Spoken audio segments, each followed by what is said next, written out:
Here we have the all-new 2025 Dodge Charger Daytona. So this one's a full electric vehicle. Comes in diamond crystal black pearl. And then we have black leatherette and suede interior. This is a stage 2, so that's a $4,000 option. Then we also have the track package as well. So a pretty loaded out vehicle at almost $76,000. 241 miles of range on a charge and a 100.5 kilowatt hour battery. Now, one thing I can say is they killed the design on this car. It's absolutely stunning in person. LED headlamps, LED daytime running lights.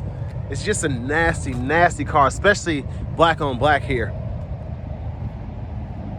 I mean, it's just a great, great vehicle to, you know, for my eyes at least. 20-inch aluminum wheels.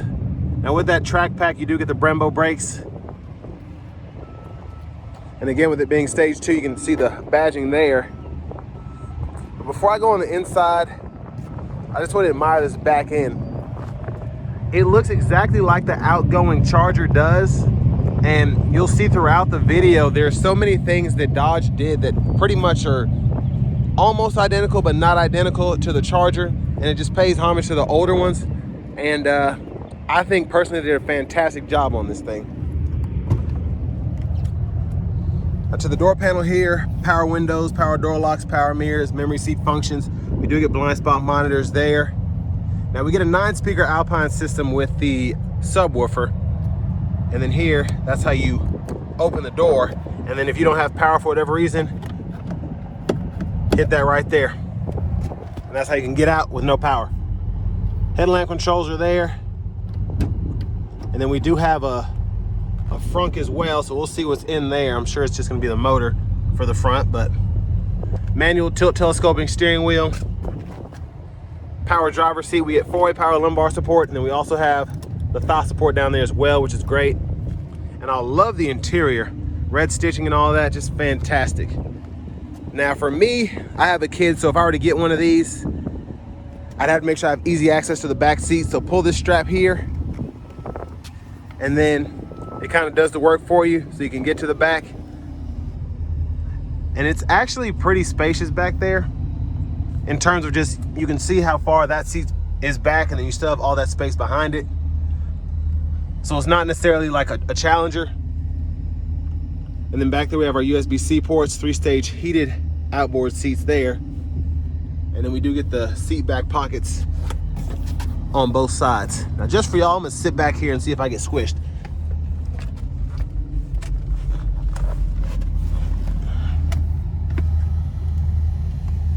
See how far back it goes. I might have to move the seat. Yeah, that's my feet. But honestly, not terrible back here. Again, I could sit up there being 6'3" with longer legs and sitting behind myself. It's impressive for a coupe, honestly. Bottle holders are right there in the middle. And again, I do like the ease of, like how easy it is to get out of here. Just pull that strap and then lean the seat up. And then you can just get out of here. Let's see how hard that is for me. Oh yeah, that's tough.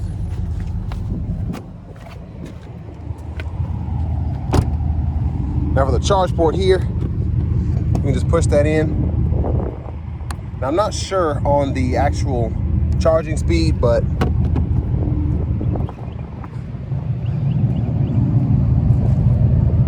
there's the back end there.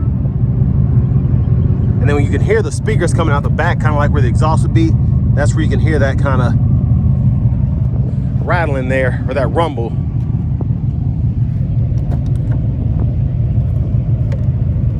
Oh, so that's not power, I'm guessing.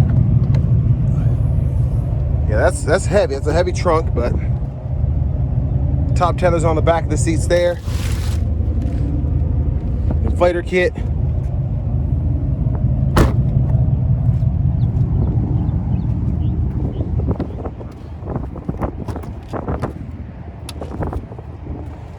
And there's our front passenger seat power. I'll leave the specs in the description. I don't really have time to think right now because people keep coming around this car, kind of eyeballing it, and it's kind of worrying me. So I want to get this on the road as soon as possible. Lockable glove compartment there, or at least be inside with the doors locked. Now y'all can pause anywhere you need to if you want to take a closer look at anything. 241 miles on a charge. And interesting parts content makeup here. So with everything, 76,135 here at Chrysler Dodge Jeep Ram of Franklin in Franklin, Tennessee. And a big thanks to them for allowing me to review this car today. I will leave a link below in the description. So that's cool how they did that. Easy access to like a couple things, I guess. I'm sure this is kind of easy to take off. Windshield washer fluid's there. But I mean, again, the design is 10 out of 10, this car.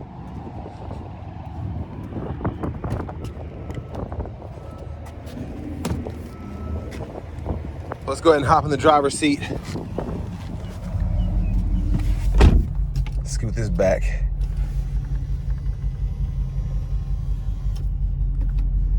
Nice leather wrap steering wheel, and I really like the shape and the size of it. It's very easy to hold, but if you want to use two hands, it's also nice for that too. Horn solid. Now over here to the radio, we'll go through all the apps and whatnot real quick. You do get AM radio, FM, XM, Bluetooth, and all of your other controls there. You also get the Android Auto.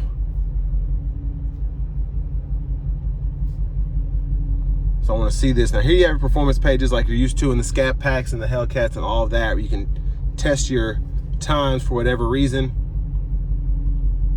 All of your gauges there, G-force. Now I do like that we get the 3-stage heated cooled seats here, as well as the heated steering wheel for the driver's side. And I really like how they set the radio up. It's very easy to use, like I'm used to from the Chryslers. Just great graphics in the screen, and everything kind of makes sense where it is.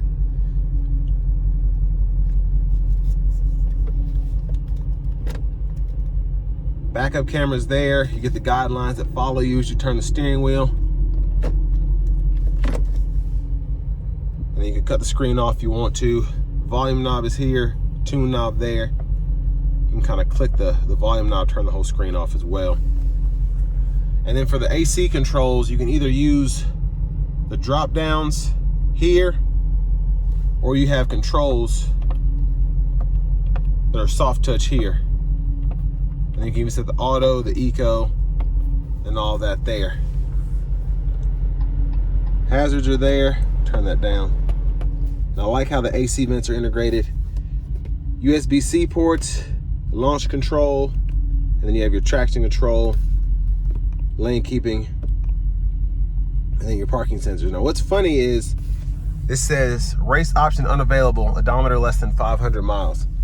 So I think it's funny how gas engines have a break-in period, but this also has a break-in period. I don't know what it would necessarily be for, but that's interesting. Now for the shifter, again, I like how they kind of took this from the Chargers, Challengers. Grab the lever here, reverse neutral drive.